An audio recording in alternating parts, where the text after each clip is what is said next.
এই ভিডিওটা দেখেন। বিদ্যুৎ, আমি ধানমন্ডিতে কথা বলেছি একজনের সাথে, আমি তেজগাঁয়ে কথা বলেছি, আমি মিরপুরে কথা বলেছি, আমি বাড্ডাতে কথা বলেছি, আমি উত্তরাতে কথা বলেছি, আমি কমলাপুরের পিছনে জায়গাটার নাম কি, বাসাবোতে আমি কথা বলেছি, ড্যামরাতে আমি কথা বলেছি। যতগুলো জায়গায় কথা বলেছি প্রত্যেকটি জায়গা থেকে আমি শুনেছি প্রতিদিন লোডশেডিং হয়, প্রতিদিন 1.5-2 ঘন্টা করে কারেন্ট থাকে না। ঢাকায় যদি এই অবস্থা হয়, ঢাকার বাইরে কি অবস্থা সেটি আপনারা আন্দাজ করতে পারেন। ঢাকার বাইরে থেকে যেই কয়টি খবর আমি নিয়েছি, প্রত্যেকটি জেলা থেকে আমাকে বলেছে গড়ে প্রতিদিন 3-4 ঘন্টা করে মিনিমাম কারেন্ট থাকে না।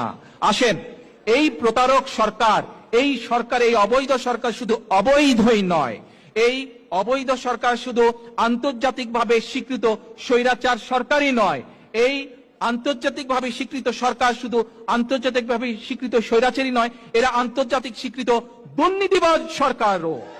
এবং সমগ্র দেশবাসীর সামনে, সমগ্র দেশবাসীর দৃষ্টিতে এরা একটি প্রতারক সরকার। আসলে তখন তো মনে করেন টুকটাক কারেন্ট থাকতো, আর এখন তো মনে করেন দেশে ফোন দিলে মোবাইল অফ, কথা বলতে পারে না, কারেন্ট নাই বলে। এলাকার ছোট ছোট বাচ্চারা ঘুমাইতে পারে না, বাসায় কারেন্ট নাই। তো এখন জনগণ কি বলবো তাকে? এখন এই ভিডিও দেখার পর অনেকের খারাপ লাগবো, অনেক উল্টা কমেন্ট করবো। ওই যে কিছুদিন আগে একটা পোস্ট ভাইরাল হয়েছিল না, নিজের সরকার ক্ষমতায় থাকলে কারেন্ট গেলেও গরম লাগে না। আসলে এইটাই, তোমরা আরেকজনের বিসি কাটতে পারবা, আর তোমাকে বিসি আরেকজনে কাটলেই দোষ।